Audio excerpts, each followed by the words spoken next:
आजची स्त्री हा संवाद लेखन केला आहे दीपाली कात्रे यांनी आणि या संवादात त्यांच्यासह सहभागी झाल्या आहेत मधुरिका नेरुरकर.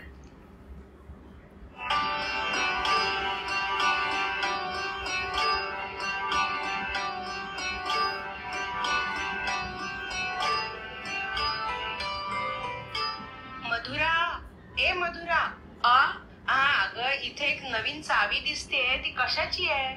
अहो आई, तुम्हाला की नाही सांगायचंच राहिलं. समीर आल्यावर त्याला ही चावी द्यायची आहे. हल्ली त्याच्या मीटिंग्स असतात ना, त्याला यायला खूप उशीर होतो आणि बेल वाजली की माझी मात्र झोपमोड होते. खूप डिस्टर्ब व्हायला होतं, म्हणून मी ही एक एक्स्ट्रा चावी तयार केली आहे. पण काय ग, समीर रात्री आल्यावर जेवत नाही का? काहीतरीच काय आई, आता घरचं खातात का मीटिंग झाल्यानंतर? त्यांची पार्टी असतेच की मीटिंग नंतरची. अगं पण रात्री समीर बेडरूमचा दरवाजा वाजवीलच की झोपण्यासाठी? नाही आई, मी आणि सोनू एका बेडरूम मध्ये झोपतो आणि समीर खालच्या बेडरूम मध्ये झोपेल बरं का. अगं पण मी उघडत जाऊ का दार? ती चावी शोधा उघडा, त्रास किती होतो. काही नको, तुम्ही की नाही निवांतपणे झोपा. आता आमचं लाईफ हे असंच असणार आहे बरं का. हो ग हो, तुमचं लाईफ असं आणि लक्ष्मीबाईंचं तसं. तुम्हाला बहुतेक ते लक्ष्मीबाई टिळकांचं स्मृतिचित्र आठवलेलं दिसतंय. टिळकांनी मात्र त्या रात्री उशिरा आल्यावर काय काय केलं ते ऐकच. आता तर मला ऐकावंच लागणार आहे. सांगा बघू जरा तुम्ही. अगं एक दिवस टिळकाला घरी येण्यास उशीर झाला.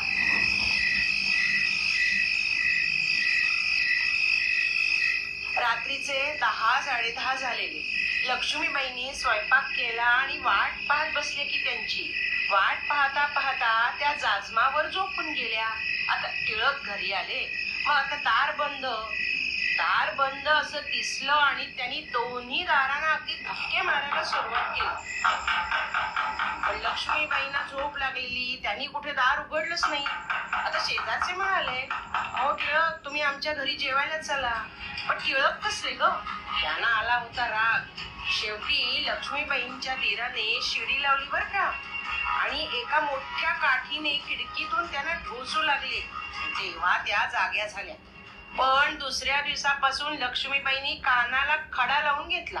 झोप येऊ लागली की डोळ्यांना पाणी लावायच्या आणि मग उभ्या उभ्याच वेळ घालवायच्या. तुम्हाला काय सुचवायचंय यात ना आई? म्हणजे मी रात्री अशी 12-1-2 वाजेपर्यंत जागत राहू का? सांगा बरं जरा तुम्ही मला. अगं तुमच्याकडे ते आता मोबाईलचं खेळणं आहे ना, मग एरवी तुम्ही जागता की. नवऱ्यासाठी जागलं म्हणून काय बिघडलं? मला नाही पटत. म्हणजे आई, मी काही लक्ष्मीबाई टिळक नाही, पण मला जेव्हा हवं तेव्हा मी झोपणार, जेव्हा जागायचं असेल त्या दिवशी मी जागणार. आता आम्ही स्वतंत्र आहोत. बरं राहिलं, पण काल तुझ्या त्या मैत्रिणीचा फोन आला होता. ती तिच्या सासऱ्यांची किती ग तक्रार करत होती. तुम्ही त्या विनीचं म्हणताय का? हो अहो, तिचे सासरे ना खूप त्रास देतात तिला. एक तर त्यांच्या काही लक्षात राहत नाही. घरात सगळ्या कामाला बायका आहेत, मदत करतात सगळेजण, तरी पण किटकिट काही संपत नाहीये त्यांची. गावाला पण जात नाहीयेत. आहे का तुमच्या त्या स्मृतिचित्रात असा काही प्रसंग? सांगा बघू जरा मला. हो हो आहे. लक्ष्मीबाईंना त्यांचे सासरे असाच त्रास द्यायचे, पण लक्ष्मीबाईंनी कधीही तोंडातून ब्र काढला नाही. तांदळाच्या भाकऱ्यांना भेगा पडल्या तर लगेच ते ओरडले, सासरे ग, तुमची माहेरची माणसं जनावरे असतील, मी नाही. आता दुसऱ्या दिवशी काय म्हणाले, आमटीला जिवंत फोडणी दे. असं म्हणाले ते? पण एक सांगू का आई, आपले बाबा खूप चांगले. ते मला कधीच काहीच असं म्हणत नाहीत बघा. अगं पुढे आई, जिवंत फोडणी कशी द्यायची हे त्यांना माहितीच नव्हतं. त्यांनी नेहमीप्रमाणे पळी तापवली. पण सासरे म्हणजे ग त्या काळातले मामंजी बर का, ते संतापले. म्हणाले, तू दगड झाली असतीस तर तुझा पायखान्याच्या पायरीला उपयोग झाला असता. काय म्हणाल तुम्ही? पायखाना म्हणजे काय हो आई? पायखाना काय म्हणजे? तुझ्या भाषेत टॉयलेट. Oh my God. आणि आता जर असं कोणी बोललं ना घरात, मुलींना सरळ घर सोडून जावं लागेल त्या. पण लक्ष्मीबाई गेल्या नाहीत ना घर सोडून. सासरे सासरे म्हणाले आज आयती कर, तर लक्ष्मीबाईंना वाटलं की मी आयतीत बसून खाते म्हणून सासऱ्याने असं म्हटलं. नंतर काय म्हणाले, बेजबोड्या भात कर. आता हे त्यांना काही जमेना. आता तुमच्या पिढीला युट्यूब आहे मदतीला, आमच्या पिढीला रेसिपीची पुस्तकं होती म्हणून आम्हाला कळत होतं. पण लक्ष्मीबाईंचा गुरु शेजारीच विहिरीजवळ. मामंजीने काही जरी नवीन मागितलं सांगितलं तर या नक्कीच कळशी घ्यायच्या आणि पाणी आणायला जाते म्हणून विहिरीवर पळायच्या. पाणी काढता काढता खिडकीतूनच गंगाबाईंना हळूच ते विचारायच्या. गंगाबाई म्हणजे त्यांचं युट्यूब बर का. अरे चा, काय सांगताय काय? म्हणजे आता युट्यूब बघून आम्ही कशा अगदी हुशार झालो आहोत, तर तशाच लक्ष्मीबाई पण हुशार झाल्या की. त्या हुशार झाल्या, चांगले पदार्थ शिकल्या म्हणजे गंगाबाईंकडून बर का. पण संशय आला ना सासऱ्यांना. काय सांगताय काय तुम्ही? पण अहो मदत तर घेणारच नाही का आपण? आई पण खरं सांगू का, आम्ही या पिढीच्या मैत्रिणींनी हे पुस्तक सामूहिक स्वरूपात वाचायला हवं. कधी वाचायला घेतेस सांग, मी आहेच मदतीला. नाहीतर तुम्ही आता पुस्तकं घेऊन कुठे वाचता? ती शब्दकळा तुम्हाला माहिती नाही आणि त्या वाक्यामधली यमकांची योजना सुद्धा माहिती नाही तुम्हाला. काय म्हणताय तुम्ही आई? म्हणजे काय हो? अगं लक्ष्मीबाईंचे यजमान नारायण वामन टिळक कधीही हातात पैसा आला की तो बचत म्हणून ठेवायचा नाही, उडवून टाकायचा. आता बघ ही शब्द कळा लक्ष्मीबाई काय लिहितात ऐक. टिळकांची हौस कधी लाजली नाही, कधी एका बाजूला बसली नाही. पैसे असले की लगेच चहूकडे ती बागडायला लागेल. त्यांनी लग्नाच्या वेळी फिकिरीची माळ माझ्या गळ्यात घातली होती, मी बेफिकिरीची माळ त्यांच्या गळ्यात घातली होती. हे मराठी मला समजलं हा आई. अगदी हसूच आलं हे ऐकून. आणि डोळ्यासमोर ना चित्रातल्या लक्ष्मीबाई येतात बघा. आता अजून एक गंमत ऐक मधुरा.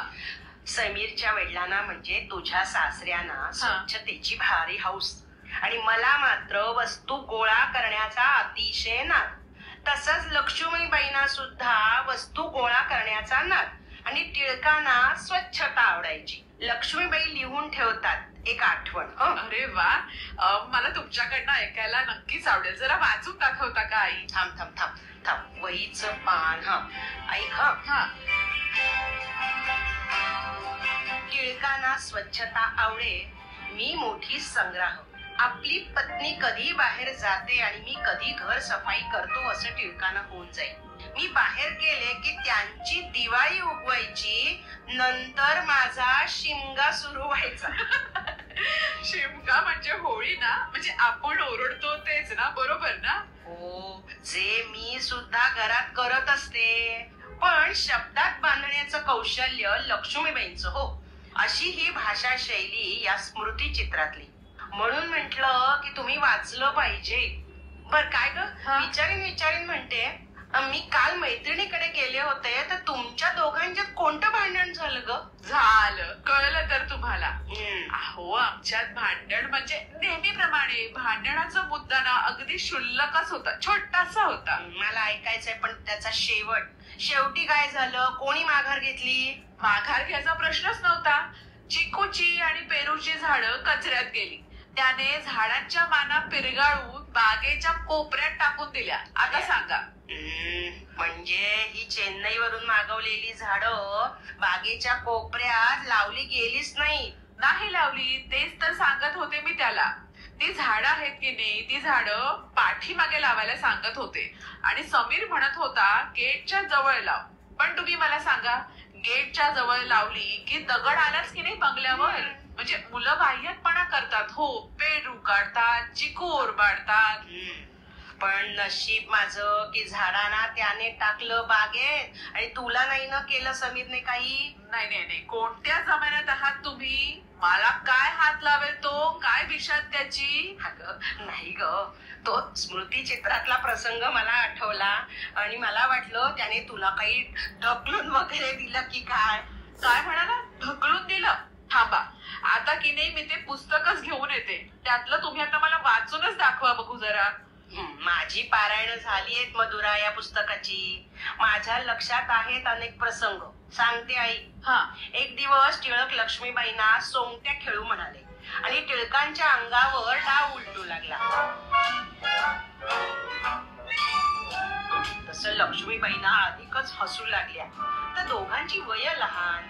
मग काय टिळक चिडले. त्यांनी काय करावं, सगळ्या सोंग्या पट फासे गटारात टाकून दिले. काय सांगताय काय? पण लक्ष्मीबाईंनी कसं लिहून ठेवलंय बघ. सोंगट्या पट फासे थरथर कापू लागली. काहींनी खालील गटाराचा आश्रय केला. घातलेले बिछाने घरात सैरा वैरा धावू लागले. सगळ्या सामानाने बंड पुकारले. या दोघांचं भांडण सुरू झालं आणि तो पेटवलेला दिवा जो होता त्यानेही राम म्हटले. आणि जी आगपेटी होती ती कुठे होती. तिने कधीच पासोडीचा आसरा करून बिछाण्याच्या ढिगारात तोंड लपवून ती बसली होती. लक्ष्मीबाई हे जे खुसखुशीत वर्णन करतात ना, पण त्यांच्या भांडणाचा शेवट बघ काय झाला. समीरने काही नाही केला असं, म्हणजे आमच्यात भांडण होतात पण शाब्दिक अधिक. पुढचा जिन्याला तेव्हा दार नव्हतं. टिळकाने लक्ष्मीबाईंना अंधारात लोटलं आणि लक्ष्मीबाई घालीन लोटांगण वंदीन चरण करत खाली जाऊन पडल्या. अरे बापरे. तेव्हा कुठे टिळकांचा राग मावळला. म्हणून म्हणते मी तुला की पुरुषांचा संताप असा असतो. तुझी फक्त झाडच गेली ना मधुरा. ती अगं पेपरातली बातमी वाचली आणि मन माझं पुन्हा त्या स्मृती चित्रात गेलं. या मेडिकल कॉलेजमध्ये ना सिनियर मुलांनी ज्युनियर मुलाला कसा त्रास दिला ही ती बातमी. पण इथे तुम्हाला स्मृतिचित्र का आठवलं? म्हणजे टिळकांना असा काही त्रास झाला होता का? टिळकांना नाही ग, मग लक्ष्मीबाईंना त्रास झाला होता. तो बुटीच्या बागेत घडलेला प्रसंग. बर. टिळक गोपाळराव बुटी या विद्यार्थ्यास शिकवायचं काम करत होते आणि तिथेच ते बागेतल्या बंगल्यात राहत होते. आता लक्ष्मीबाईंचा दीर आणि हा जो गोपाळ आणि त्या गोपाळचा एक मित्र असे तिघे जण त्यांच्याशी असं गप्पा गोष्टी चालल्या होत्या त्या तिघांच्या. तेव्हा टिळक काही घरात नव्हते. जेवण झाल्यानंतर बिछाने घातले गेले आणि ती तिघं मुलं म्हणाली, बाई या तुमचे आवरून बाहेर आपण अंगणात गप्पा मारत बसू. लक्ष्मीबाईंचं जेवण खाण आटोपलं आणि लक्ष्मीबाई बाहेर गेल्या. ते तिघे जण झोपी गेले म्हणून लक्ष्मीबाईंनी त्यांना हलवलं, पण त्यातल्या गोपाळचं अंग काही हलेना. अगं तो काही हालचाल करायला तयार नव्हता. काय सांगता काय? लक्ष्मीबाई घाबरल्या. मध्यरात्र झालेली. आता लक्ष्मीबाई रडू लागल्या. लक्ष्मीबाईंना गोपाळराव गार लागला म्हणून त्या घाई करू लागल्या आणि म्हणाल्या, अरे वाड्यामध्ये जा, हकीकत सांगा. आता वाड्यात कसं जायचं, फाटकाला कुलूप आहे. तर लक्ष्मीबाई काय म्हणाल्या, मी फाटकावर चढून उडी मारून जाते. तशा लक्ष्मीबाई फाटकावर चढल्या. पण चढताना काय झालं, बागेतून त्यांचा पाय कोणीतरी ओढला आणि त्यांना गोपाळराव दिसला. लक्ष्मीबाईंना धरून घाम सुटला आणि त्यांची बोबडी वळली ग. त्या जोरात म्हणाल्या, कोण रे तू? त्यांना वाटलं खरंच गोपाळरावांचं भूत आलं की काय. अहो काय सांगताय काय? तुमचं हे ऐकून ना मला माझ्या कॉलेज मधला एक प्रसंग आठवला. कोणता? आमच्या कॉलेजमध्ये सिनियर्सनी 2 मुलांना असं रात्री की नाही स्मशानात नेऊन झोपवलं होतं. हो, आणि दुसऱ्या दिवसापासून ती मुलं कॉलेजला आलीच नाहीत. पण गोपाळरावांनी लगेच त्यांचे पाय धरले ग आणि म्हणाला, बाई तुम्ही हे गुरुजींना सांगू नका, म्हणजे टिळकांना ग. आमची चूक झाली, तुमची आम्ही थट्टा केली, पण पुन्हा असं काही करणार नाही. अहो पण अशाने एखाद्याचा प्राण जायचा नाही का? किती घाबरून गेल्या असतील त्या. अगं म्हणून अशी थट्टा काही योग्य नव्हे. पण लक्ष्मीबाईंचा जो स्वभाव आहे ना, त्यामुळे त्या काही त्यांच्यावर रागावल्या नाहीत. अर्थात हा प्रकार घरातल्या घरात होता म्हणून त्यांनी कुठे त्याची वाच्यता केली नाही. पण हा जो तुमचा कॉलेज मधला प्रसंग तो मात्र सगळ्यांना कळला. हो तर आई, तुम्ही आता बोलता बोलताना मला मागच्या आठवड्यामध्ये तुम्ही तुमच्या एका मैत्रिणीला पांढरे बुधवार करायला सांगत होतात, ते का बरं, ते मला आता आठवलं. ते स्मृतिचित्र वाचूनच तिला तो मी सल्ला दिला होता. अहो आता पुन्हा स्मृतिचित्र आणि कोणती आठवण झाली बरं तुम्हाला इथे उपासाची? खर तर ना टिळकांचा घरी पत्ता नसायचाच. खूपदा त्यांची बिराड बदलायची, या गावाला त्या गावाला. आणि आता तर त्यांनी ख्रिश्चन धर्म स्वीकारायचा ठरवलेलं होतं. अरे बापरे, सारखी घरं बदलायची, सारखं सामान हलवायचं, किती त्रास तो. हो ना, पण आपण सगळं सामान नेऊ शकतो आता. पण लक्ष्मीबाईंचं सामान टिळक वाटून टाकायचे. एकदा काय झालं, टिळक परत यावेत म्हणून त्यांनी गुरुचरित्र, शिवलीलामृत, देवपूजा, तुळशीची पूजा असा नित्यक्रम चालू केला. आणि उपास जे होते ते 4 शुक्रवार, 4 शनिवार, 4 मंगळवार असे धरले. शुक्रवारी रात्री फक्त त्या दूध भात खायच्या. काय सांगताय काय? मंगळवार, शुक्रवार, शनिवार आणि मग जेवायचं या 3-4 दिवशीच. आम्हाला काही याचे उपास जमणार नाहीत. अगदी खरंय, मला सुद्धा जमले नसते. पण उपासाबरोबर त्यांनी काय केला नेम ऐक. जलालपुरास एक भला मोठा मारुती आहे बर का. त्याच्या हातात लक्ष्मीबाई काठी देत असत आणि मारुतीच्या डोक्यावर दगड सुद्धा ठेवून यायच्या. कधी कधी तर राम नामाचे चिठ्ठ्या लिहून मारुतीच्या डोक्यापासून ते पायापर्यंत चिटकवून येत. एवढंच नाही तर गंगेपासून घरापर्यंत पावले काढायच्या आणि देवीला रोज तांबडं फूल व्हायच्या. असा नेम केला. आणि जर फूल मिळालं नाही तर उपास घडायचा. अशी ही उपासाची कथा. अहो आई, मला की नाही उपासावरनं आठवलं, तुम्ही ती करता ना बटाटा शेवभाजी, ती खावीशी वाटते. आणि आज की नाही माझं वर्क फ्रॉम होम अर्थात घरातूनच काम आहे. करता का जरा ती भाजी? हो हो हो, पण ऐक ना, माझी नात म्हणजे तुझी लेक शाळेतून यायच्या आत हे खड्याचे दागिने आत ठेवून दे कपाटात, नाहीतर ती त्याच्याशीच खेळत बसते मग. हो हो, अगदी बरोबर म्हणालात हा तुम्ही. तिला दागिन्यांचे की नाही भारी वेळ आहे. द्या आधी ते इकडे, मी पटकन कपाटात ठेवून येते. अगं एकदा काय झालं, घारूमाय टिळकांजवळ हट्ट घेऊन बसली.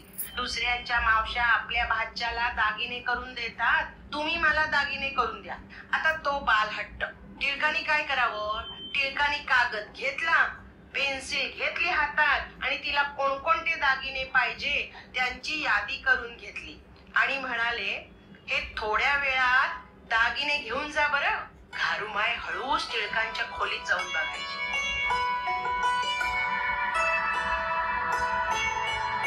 इतक्या लवकर दागिने कसे मिळणार? पण टिळकांनी मात्र त्याच्यावर एक कविता केली. ते कागदी दागिने बघून घारूमायला इतका आनंद झाला. खर तर घरचाच कारागीर. पटापट दागिने झाले की. अरे हो, खरंच की. एक सांगू का आई, आपल्याला मुली आहेत म्हणून ह्या सगळ्या दागिन्यांचा सोस. तुम्ही सुद्धा अगदी छान गोष्टी सांगताय मला. आणि ती कविता आई आता सगळी सांगत नाही हा, त्याच्यातल्या महत्वाच्या ओळी आहेत. क्षमा, शांती, धृती, सरी, गळसरी, ठुशी आवडे मला. नथ केली ती देते वदना प्रसन्नता चांगली. समाधान वृत्तीची बिंदी, विवेक हा बीजवरा. आई, बीजवरा याचा अर्थ काय? हा दागिना आहे? अगं चंद्र कोरी प्रमाणे अशी ही जी बिंदी त्यासारखा हा दागिना. पुढे आहे, गुरुवचने मधुकर्ण भूषणे दूर न करीते जरा. सदुपदेश हा मला आवडे प्राणाहून गे हिरा. म्हणजे सदुपदेश हा हिऱ्यासारखा बर का. वा वा वा. आणि आपण पायात पैंजण घालतो त्याबद्दल काहीच नाही का? थांब थांब, हो ऐक ना. पायी विनयाचे तोडर, जपून चालत असे भूवर. पायातले पैंजण म्हणजे तोडर बर का, नाही तर पुन्हा विचारशील. जोडवी फुले किती सुंदर, भूत दया ही करात माझ्या, शोभत असे पाटली. दान शौर्य जोडून भूषणे घडली हातातली. किती सुंदर. मराठी मधलं हे सगळं साहित्य म्हणजे हे खरे दागिनेच आहेत. खरं सांगू का आई, आमचं जरा दुर्लक्षच होतं. आमच्या काळी काही मोबाईल नव्हते म्हणून आम्ही आभार मानतो. आम्हाला वाचनाची अत्यंत आवड आणि स्मृतिचित्र हा स्त्रियांसाठी खरं अनोखा दागिना आहे. लक्ष्मीबाईंनी केलेला, लक्ष्मीबाईंनी लिहिलेला. करोनाच्या काळात मी स्मृतिचित्रांचं अगदी पारायण केलं होतं बघ मधू. नको नको, आई अजिबात नको. त्या कोरोनाच्या आठवणी नकोच, अजिबातच नको. नकोत ग, नकोत. करोनाचा तो थैमान आणि लक्ष्मीबाईंच्या काळातला तो प्लेगचा थैमान. या प्लेग मध्ये सुद्धा नारायण वामन टिळक आणि त्यांच्या पत्नी लक्ष्मीबाई टिळक यांनी स्वतः प्रेत उचललेली आहेत. काय म्हणता? काय सांगताय काय तुम्ही? प्रेत उचलली टिळकांनी? हो ना. अगं, या पती पत्नीच्या आयुष्यात हे मोठं प्रकरण आहे. एका झोपडीमध्ये ज्या वेळेला ते राहत होते त्यावेळेला प्लेगचे रोगी आलेले होते. या दोघांनाही कोणत्याही रोगाचं भय नव्हतं, कसल्याही घाणीची पर्वा नव्हती. रोगी जी घाण करत ती सगळी लक्ष्मीबाई काढत. एके दिवशी काम करणाऱ्यांनी संप पुकारला आणि प्रेत कोणी उचलायची असा प्रश्न निर्माण झाला ग. आता तेही काम या पती पत्नीनी केलं. प्लेग मध्ये एवढं काम केलं आणि त्यांना सर्टिफिकेट सुद्धा मिळालं. हो, म्हणजे ते त्या काळातलं सर्टिफिकेट पुस्तकात छापलंय का होते? नाही ग, नाही. टिळक म्हणाले, काय करायचं आहे सर्टिफिकेट?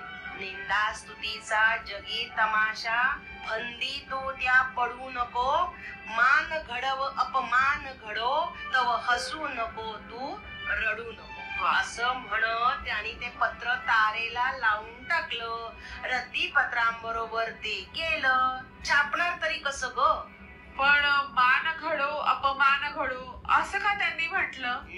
अगं, प्लेगच्या रोग्याचं काम करू लागले ना टिळक, हा, हा. तेव्हा समाज त्यांना कशी नावं ठेवत होता बघ. आता त्यांच्या लेकीचा मृत्यू या प्लेग मध्ये झाला. खरं तर हे दुःख, आणि त्यांना नंतर हे सगळं काम करायला लागलं तर लोक काय म्हणायचे? लेकीचा प्लेग टिळकांच्या फायद्यावर पडला, आता ते खोऱ्याने पैसे ओढीत आहे.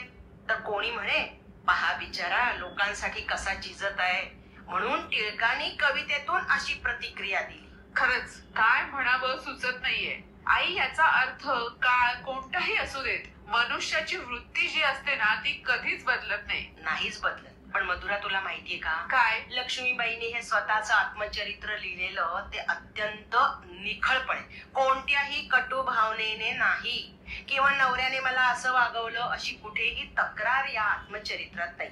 म्हणून हे आत्मचरित्र ग तुम्ही सुद्धा वाचलं पाहिजे. ते प्रसंग समोर ठेवून त्यातून मार्ग काढून आनंदानं कसं जगायचं ते लक्ष्मीबाईंनी आम्हाला दाखवून दिलंय बघ. हो ना. संसार करत असताना प्रत्येक स्त्रीला घरातही झगडावं लागतं, बाहेर कामाच्या ठिकाणीही झगडावं लागतं. अशा वेळी तिच्या मनात संभ्रम तयार होतो. कोण मार्गदर्शन करणार अशा वेळी? आई, मला तर वाटतं जुन्या काळातल्या स्त्रिया कशा राहिल्या, कशा वागल्या, त्यांनी आमच्यासाठी की नाही एक मार्गदर्शनच करून ठेवलंय बघा. बरोबर.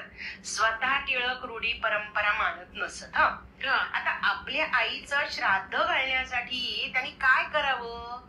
आंधळे पांगळे इतर जाती धर्माचे सगळ्या लोकांना त्यांनी आमंत्रण केलं. आता हा प्रसंग आहे फेब्रुवारी महिन्यातला 1894 सालातला बर का. बर. श्राद्ध झाल्यानंतर तो जो काही अनुभव त्यांनी घेतला त्यावर सुद्धा एक मोठी कविता त्यांनी सादर केली. याचाच अर्थ लक्ष्मीबाईंनी अगदी बारीक सारीक घटना नोंदवून ठेवलेल्या दिसत आहेत. कोण काय म्हणेल याचा विचार न करता त्या सगळ्या छापल्यात की त्यांनी. हो तर, असा निर्भीडपणा त्यांच्याकडे आहे म्हणून त्यांनी एरंडाच्या बर्फीची गोष्ट त्यात सांगितलीये. काय म्हणालात? एरंडाची बर्फी? आमच्या युट्यूब वर थांबा, मी सर्च करून बघते. एरंडाची बर्फी. सापडलं? नाही हो, असं काहीच दिसत नाही. आई, तुम्ही काय म्हणताय? एरंडाची बर्फी? ती फक्त लक्ष्मीबाईंना माहिती. बरं. लक्ष्मीबाईंना झाडांची आवड, त्यात त्यांनी एरंडाचं झाड लावलं बर का. आता त्या एरंडाचा उपयोग झाला पाहिजे असं म्हणत त्यांनी मडकेभर एरंड्या चिमबाबाला सांगितलं सोलून दे म्हणे. आणि मग काय, सोलल्यावर त्यांनी त्यात दालचिनी घातली, सुंठ घातली, गाईच्या तुपात भाजल्या आणि साखरेचा पाक करून एरंडाची बर्फी बनवली. आता बर्फी द्यायची कोणाला? खूप रात्र झाली होती. मग घरात होताच तो मुलगा म्हणजे दत्तू ग, त्याला थोडा चुरा दिला आणि बाईनी तो स्वतः चुरा खाल्ला थोडासाच. आणि आता सगळे झोपले. दत्तू पहाटे अभ्यासाला म्हणून जो उठला पण त्याला काही बसे ना, त्याचं डोकं फिरायला लागलं, तो धाडकन खाली पडला. आणि नंतर लक्ष्मीबाईंचं सुद्धा डोकं फिरायला लागलं. दोघांचे हाल असे जसं कॉलरा झालेल्या माणसासारखे ग. नंतर डॉक्टरांनी मात्र औषध दिलं. आणि मग त्यांनी ज्या एरंड्याच्या वड्या केल्या होत्या त्याचं काय झालं? ती तर गंमतच आहे. हे असं झाल्यानंतर त्यांनी त्या चिम बाबाला सांगितलं, अरे त्या पोरून टाक जमिनीत. अगं म्हणून तर कोणाच्या वाट्याला आल्या नाहीत आणि वाटल्या गेल्या नाहीत. लक्ष्मीबाई जर शिकल्या नसत्या तर हे सगळं आपल्या समोर आलंच नसतं. टिळकांनी लक्ष्मीबाईंना शिकवायचं ठरवलं. हा, पुस्तकांचा ढीग समोर घेतला, अभ्यासाला सुरुवात केली. टिळकांनी त्यांना विचारलं, शब्द म्हणजे काय? लक्ष्मीबाईंना तो चमत्कारिकच वाटला प्रश्न. त्यामुळे त्यांनी शब्द म्हणजे शब्द पुन्हा पुन्हा तेच सांगितलं. शेवटी टिळकांना खूप राग आला. त्यांनी काय करावं? पुस्तकांचा भडका उडाला. म्हणजे सगळी पुस्तकं टराटरा फाडून टाकली आणि ढिगाऱ्याला काडी पेटवून पुस्तकं जाळून टाकली. काय सांगताय काय? असा कसा हो हा विक्षिप्त नवरा? हा त्यांचा पहिला अभ्यास. आता असा झाल्यामुळे पहिला अभ्यास लक्ष्मीबाई म्हणतात, मी पडले मठ्ठातली मठ्ठ. 8 दिवसांच्या अवधीत बायकोने या टिळकांसारखं व्हावं असं वाटत होतं त्यांना. पण ती चूक नंतर त्यांच्या लक्षात आली ग. मग मात्र त्यांचं शिक्षण अगदी छान सुरू झालं. त्यांना वाचायला येऊ लागलं, लिहायला येऊ लागलं. आणि मग त्यांनी सुद्धा कविता केल्या होत्या का हो? केल्या ना, कविता सुद्धा केल्या. टिळकांचं ख्रिस्तायन काव्य अपूर्ण राहिलं होतं ना, ते कार्य सुद्धा पूर्ण केलं बघ. वा, क्या बात आहे. त्यांची पहिली कविता ही टिळक ख्रिस्त होणार या बातमीनंतरची आहे बघ. त्या लिहितात, म्हणे जातो सोडून नाथ माझा, आता कवणाला बाहुदेव राजा. सर्वव्यापी सर्वज्ञ तूच आहे, सांग कोणाचे धरू तरी पाये. अहो आई, या तुमच्या वहीत तुमच्याच अक्षरात तुम्ही लक्ष्मीबाईंची ही कविता लिहून ठेवलेली आहे. का बरं असं का केलं तुम्ही? अगं, मला त्यांची ही नवरा कविता खूप आवडते. आशा, विवेक, मनीषा, तृष्णा, क्रोध, ममता, भ्रांती या सगळ्यांची ही एक कविता आहे. आता मराठी साहित्यातील हा जो दागिना आहे ना, तो आपण गळ्यात घातला पाहिजे. मधुरा, आता खूप वेळ झालाय. आता मात्र शेवटची कविता तुला ऐकवते. होय, आणि आपण खूप वेळ या स्मृती चित्रात रंगून सुद्धा गेलो. अर्थात तुम्हीच रंग भरलात बरं का आज यात. पण ही शेवटची कविता ना मला तुमच्याकडनं ऐकायला नक्कीच आवडेल. ऐक. गुणरूपाने मना सारखा, परंतु झाला पिसा, साजणी हा तरी नवरा कसा. बघ, नवरा म्हणजे विवेक बर का. विवेक नवरा मशी बोलेना, हा बघ रुसला असा. म्हणजे विवेक नावाचा हा जो नवरा आहे तो माझ्याशी बोलत नाही. मग कोण कोण बोलतो बघ. आशा, मनीषा, तृष्णा, जावा या माझ्या तिघी जणी. ममता सासू करते माझ्या जीवाची खेळणी. हा क्रोध खाटी कसुरा, हा निर्दय मम सासरा. कळलं ना? सासरा कोण? क्रोध. नाही विसावा षट्री पुदीरा, गांजिती रात्रंदिनी. तरी न चपाही पती ढुंकुनी. माय पाप तर दूर राहिली, विवेक नवरा असा. न कळे माझा जीव वाचला, आजवरी घे कसा.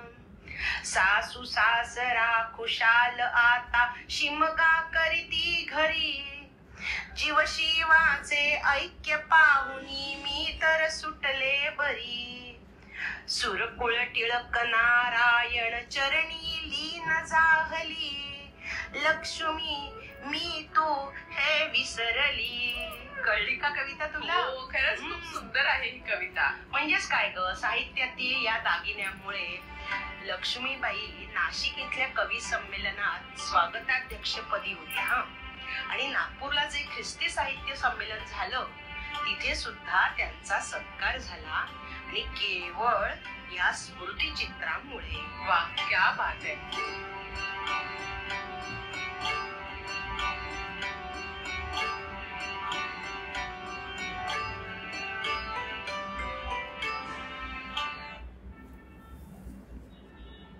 दीपाली कात्रे लिखित स्मृतिचित्रे आणि आजची स्त्री हा संवाद आत्ताच आपण ऐकला.